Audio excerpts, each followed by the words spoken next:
Good evening welcome to India now news this is Bindu details చూస్తే జగిత్యాల జిల్లా కేంద్రంలోని RGO కార్యాలయం ముందు టీఆర్ఎస్ శ్రేణులు నిరసన తెలిపారు. ఈ నిరసనకు ఎమ్మెల్సీ ఎల్ రమణ, మాజీ ఎమ్మెల్యే టీఆర్ఎస్ పార్టీ అధ్యక్షుడు కల్వకుంట్ల విద్యాసాగర్ రావు, జెడ్పీ చైర్మన్ దావా వసంత పాల్గొన్నారు. ఈ సందర్భంగా కాంగ్రెస్ పార్టీపై విరుచుకుపడ్డారు. కాంగ్రెస్ పార్టీ అనేక హామీలు ఇచ్చి నేడు మాట తప్పుతుందని మండిపడ్డారు. ప్రభుత్వం రైతులకు ఎలాంటి ఆంక్షలు లేకుండా 2 లక్షల రుణమాఫీ చేయాలని డిమాండ్ చేశారు. తెలంగాణలో కేసీఆర్ ఆనవాళ్లు కనిపించకుండా కుట్ర చేస్తున్నాడని విమర్శించారు.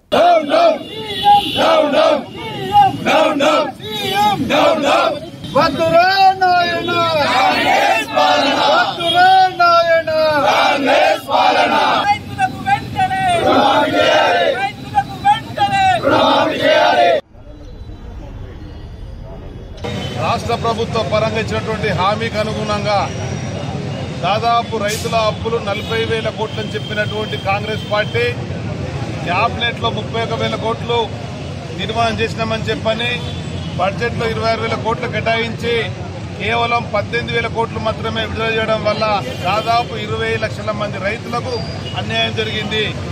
పెద్దలు కేసీఆర్ గారి నాయకత్వంలో రైతు బంధు ఇచ్చిన విధంగా 60 లక్షల మంది రైతులకు ఆ రైతు బంధు నిధులు పుట్టడం జరిగింది.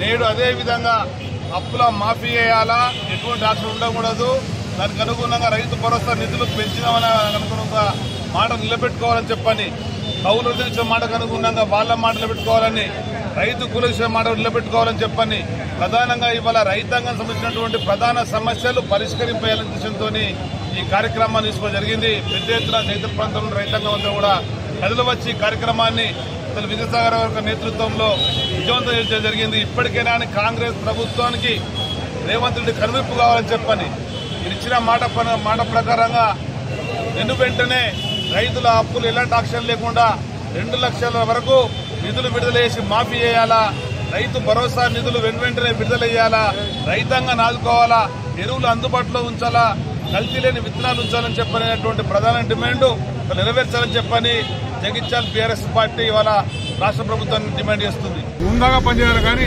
మాట్లాడితే ఆ సన్యాసి ఈ సన్యాసి కొన్ని చెప్పు తీసుకొడతా అంటాడు. వాడు ముఖ్యమంత్రి అని అనడానికి సిగ్గుపడుతున్నారు. తెలంగాణను చూసి ప్రజలంతా పక్కకున్న రాష్ట్రాలు కూడా సిగ్గుపడుతున్నాయి. ఇటువంటి ముఖ్యమంత్రి మేము ఎన్నడూ చూడలేదు. ఇటువంటి ముఖ్యమంత్రి ఇలా తెలంగాణ ఉన్నట్టు మేము నమ్మలేకపోతున్నాం అని చెప్పి పరిస్థితి వల్ల రేవంత్ రెడ్డి చేస్తున్నాం. మేము ఒకటే డిమాండ్ చేస్తున్నాం, నువ్వు ఏమైతే దొంగ హామీలు ఇచ్చినావో, ఏవైతే అమలు కాని హామీలు ఇచ్చినావో అవన్నీ నెరవేర్చి ప్రజల దగ్గర రావాలి. లేదా రోజొకటి ఈ మంత్రివర్గం అనేది నీకు సక్క దిక్కులేదు. ఒక మంత్రి చెప్తాడు 40,000 కోట్లు, నువ్వు చెప్తావు 32,000 కోట్లు. అసెంబ్లీలో ఇలా తీర్మానం చేసాం 25 కోట్లు అన్నావు, 20,000 కోట్లు అన్నావు. ఇవాళ తీసుకొచ్చారు 17,000 కోట్లు.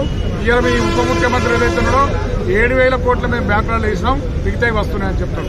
ఇన్ని తీర్ల నీకు ఆధిపత్యం లేని రాష్ట్రం ఇవాళ నీ నాయకత్వం మీ